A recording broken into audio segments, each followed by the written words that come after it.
пакет ұстамаңыздар. Міне мынандай термосумка деген бар екен, түскі ас салып алып кеткенге, немесе бір перекус бірдеңелерді алып кеткенге.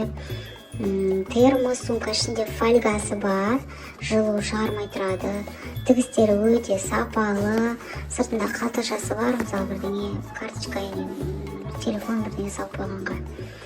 Сырты моющий, бірдеңе төгіліп кетсе, темде сүрте салсаңыз кетіп қалады екен. Wildberries'тен заказ бердік, мына өте разы болып жатырмыз, рахмет, бір аптаның ішінде алып кеп тастайды екен. Қазір сізге ішіне қаншама зат сиятынын көрсетемін, өзі кішкентай ақ.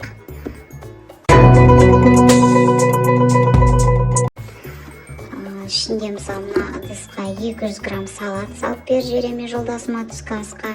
Үйдің тамағына жетпейді ғой бәрібір. Әртүрлі тамақ салып жібергенде. Столовыйдан үйдің тамағындай болмайды ғой.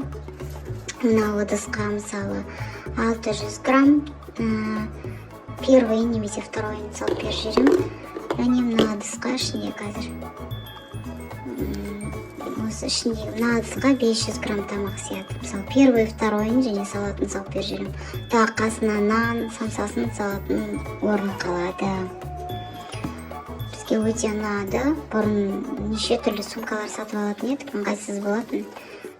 Замок сынып қалады, или тамақ суып қалады, или төгіліп қалады сыртына, оны қатты жуып кетіре алмай әлек болатын едік. Мынау жақсы екен. Арнайы түскі асты алып барып кигенге арналған сумка. Мына ішін сізге анықтап көрсетіп жатырмын. Фольгасы қалың әрі сапалы, тігістері қарылып, іштері сөйтіп тігілген. Достар, ұнап жатса заказ беріңіздер.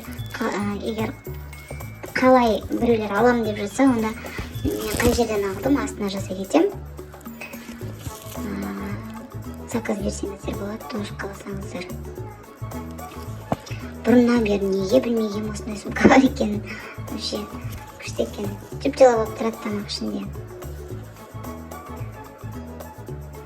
Осылай пакет ұстап жүргенше.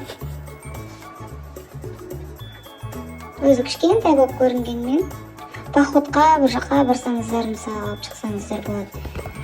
Или болады ғой бір кездесуге, или бір жиналыс бірдеңеге барасыздар, соны тұра береді ішінде.